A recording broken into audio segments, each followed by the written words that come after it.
प्रशांत किशोर ने पटना छोड़ दिया है, बिहार आश्रम बना लिया है और वहीं रहेंगे बेटा में आईआईटी के पास, और कह रहे बिहार बदल कर ही जाना है। मतलब वह संकल्प दोहरा रहे और बिहार की यात्रा भी कर रहे हैं। तो प्रशांत किशोर को क्या सफलता मिलेगी नहीं मिलेगी यह अलग बात है, लेकिन कोशिश उन्होंने फिर से शुरू कर दी है। देखिए ज्ञानेश्वर जी, सफलता तो प्रयास करने वाले को ही मिलती है, बिल्कुल, इस बात में कोई संदेह नहीं है। और ये कितनी बार आजमाया जा चुका है, प्रयास करते करते करते करते कामयाबी मिलती है। नीतीश कुमार कितना परिश्रम करके मुख्यमंत्री बने थे, ये कोई छिपा हुआ थोड़े है। तो जो प्रयास करता है उसको कामयाबी मिलती है, इसमें कोई संदेह नहीं।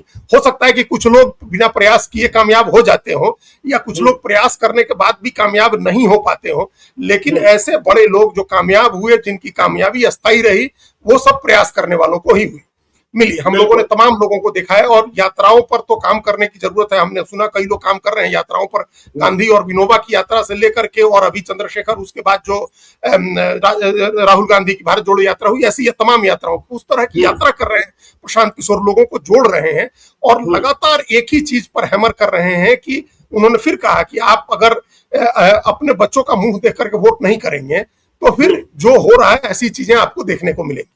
आप किसी बड़े नेता का चेहरा, उस नेता का चेहरा, उस नेता का चेहरा, इस जाति का चेहरा, उस धर्म का चेहरा देख करके वोट करेंगे तो आपको वही मिलेगा जो आपको मिल रहा है अभी।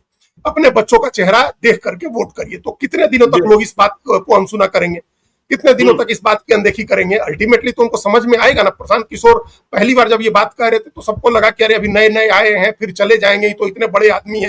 भाई बड़ा आदमी तो है, हमको लोगों को कहने में तो कोई संदेह कभी रहा नहीं ना कि हम लोग बिहार के लोग जिन थोड़ी चीजों पर प्राउड करते हैं, जिन लोगों पर प्राउड करते हैं, उसमें प्रशांत किशोर है। आखिर पार्थ पवार ने भी बुला करके, पार्थ पवार और सुनेत्रा पवार ने बुला करके घर पे लंच किया उनके साथ, और प्रशांत किशोर ने नहीं बनाया, पता है।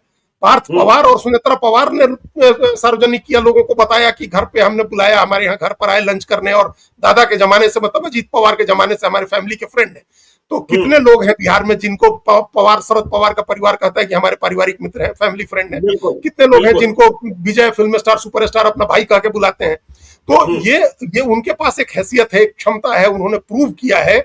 और अब पहली बार भले लोगों ने इग्नोर कर दिया कि ये नए आदमी हैं, अभी तो आए हैं, अभी पार्टी बनाई है, पता नहीं टिकेंगे कि नहीं टिकेंगे। उन्होंने वादा किया, वो टिक गए हैं, तो ज्यादा दिन तक लोग उनकी बातों को अनदेखी नहीं करेंगे ज्ञानेश्वर जी। अल्टीमेटली लोग बात सुनना शुरू करेंगे, और सुन के सब उनको समझ में, अब तो सारे विकल्प हो गए ना। समाजवादियों के, कांग्रेस के बाद समाजवादी, समाजवादियों के बाद भारतीय जनता पार्टी, सब तो हो गए ना। अब तो कोई पार्टी नहीं बचेगी। तो अब तो और अब भी अगर लोगों की समस्याओं का समाधान नहीं होता है तो लोग प्रशांत किशोर की तरफ देखेंगे, उनको, उनकी लोग उनके साथ जुड़ेंगे। वो जा करके, उन्होंने कहा अब आश्रम में जाकर के रहेंगे। ये उनकी राजनीति का अगला स्टेप है, अगला चरण है ये। अब उन्होंने समझ लिया कि अब उनको, अब वो निकल गए पेरिफेरी पर जाकर के रहेंगे, वहां से तब आएंगे बिहार में। उनका अपना एक संकल्प होगा। अब वो लोकसभा चुनाव की, हाँ, वो लोकसभा चुनाव की तैयारी कर रहे हैं अपनी, और जो एजेंडा एस्टेब्लिश कर रहे हैं, जो वो इशू उठा रहे हैं, उस पर लोगों के मन मस्तिष्क को वो चीज अपील करने लगी है धीरे धीरे।